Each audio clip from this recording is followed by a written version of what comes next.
Senator Grant. Thank you. I'll try to make sure that I don't violate the Geneva Convention here. The one thing I want to say is I think you're an outstanding choice by President-elect Biden. I've known you for a long time. I think you're loyal to the president. I think you understand the world. We have different viewpoints on certain issues, but to me, the whole point of this is to nominate qualified people, get them in place as quick as possible, reach agreement where you can, and disagree when you must. So Senator Coons and I are going to be working together on the State Department appropriations account. You have my complete support. The people at the State Department are incredibly patriotic. They live in dangerous places doing very dangerous things. They don't get the notoriety they deserve. So I'm just a big fan of soft power and foreign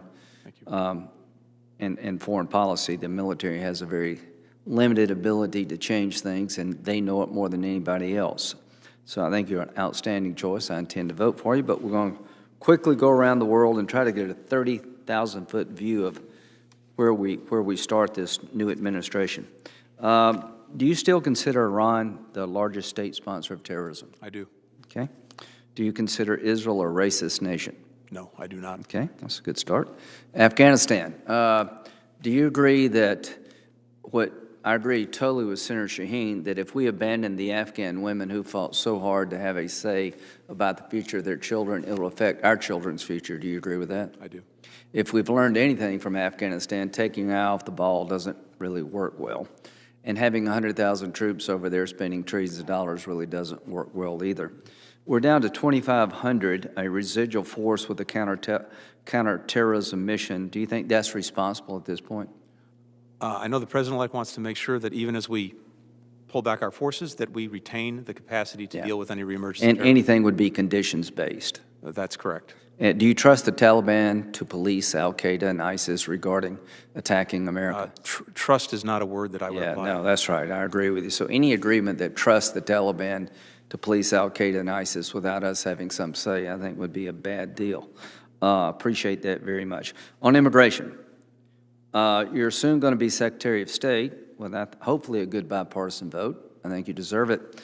What would you tell the people in a caravan coming toward America? I would say do not come. Yeah, I think that's a good message.'re going to work on comprehensive immigration reform. I'll try to help where I can, but just don't come. That creates more problems than it solves. When it comes to asylum seekers have been staying in Mexico under the Trump administration. Do you find value in that program?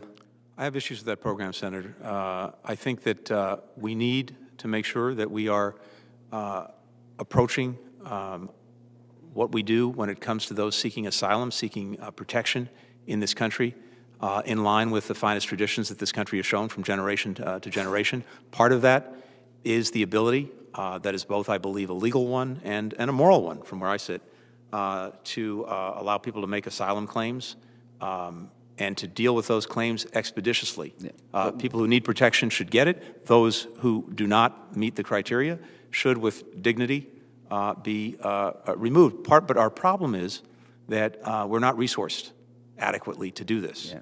And that's what we need to work on. If I could go a bit further, I think it's been gamed. I mean, I would like to increase the number of people that can come here seeking asylum. There are troubled parts of the world. A lot of people come here for economic reasons. They realize if they get one foot in the United States, claim asylum, they'll be giving a hearing date in the future, and most of them don't show up. Do you think we need to make sure that that narrative does not restart? I agree, and we need a humane, a fair, and an orderly system. That's imperative, and I know you've heard the President-elect talk about the... Some people on the left have been saying that we should decriminalize entry into the country. Do you agree with that? Not my jurisdiction, but I disagree. Okay, all right. China. Secretary Pompeo designated the Chinese Communist Party as having engaged in genocide regarding the Uyghur Muslim population. Do you agree with that designation? That would be my judgment as well. You do agree? Yes. Yeah, we're on a good start here. So this really, I just very much appreciate that. Do you believe that the Chinese Communist Party misled the world about the coronavirus? I do. What price, if any, should they pay? When it comes to China's role in the virus, I think we want to, there's, as you know, an investigation that is ongoing. We obviously want to see the results of that investigation, but there's some things we already know. If they don't cooperate, what should we do? I think that we have to look at very hard, because that cooperation, this is really the point, I think, of where we need to go on this.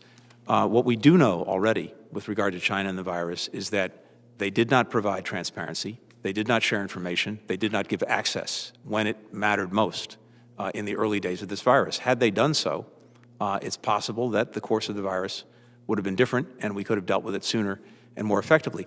My sense, Senator, going forward, is that what we should be focusing on, I know people talk about the punitive, I would be very focused on the preventative, which is to say, what steps will China take going forward? Like wet markets. For example, yes, a very good example. Yeah, I agree with that. When it comes to Taiwan, it's been the policy of the United States to basically, for lack of a better term, to guarantee Taiwanese democracy.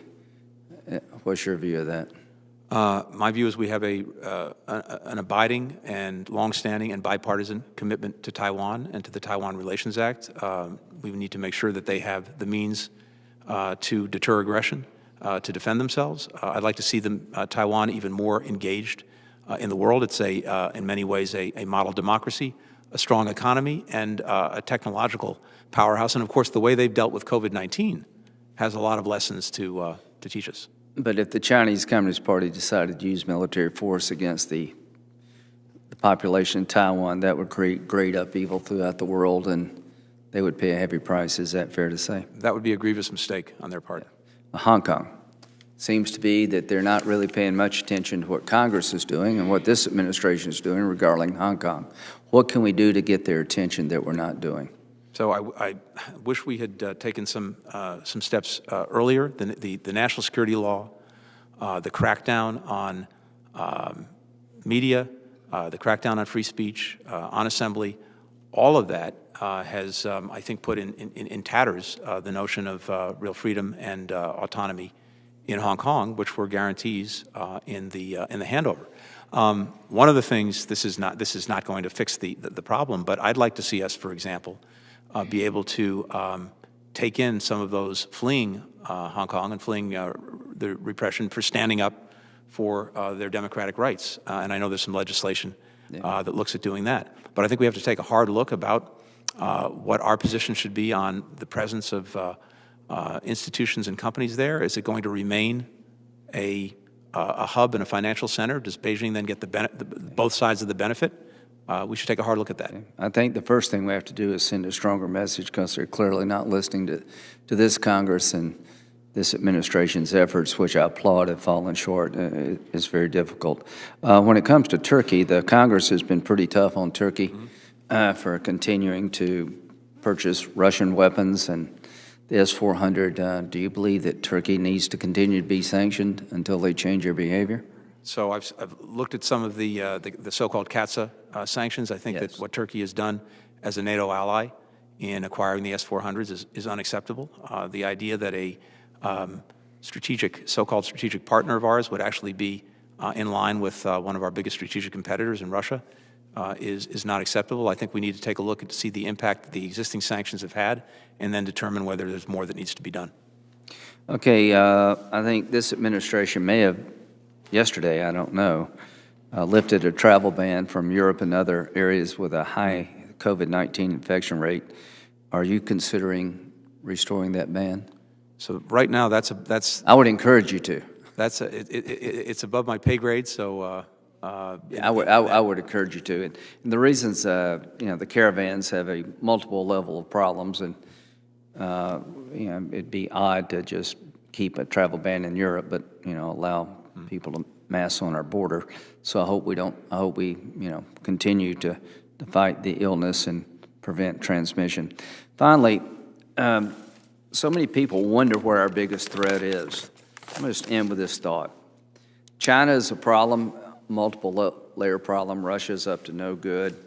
There's two groups out there that I worry the most about. I think if the Iranians had a nuclear weapon, they would use it.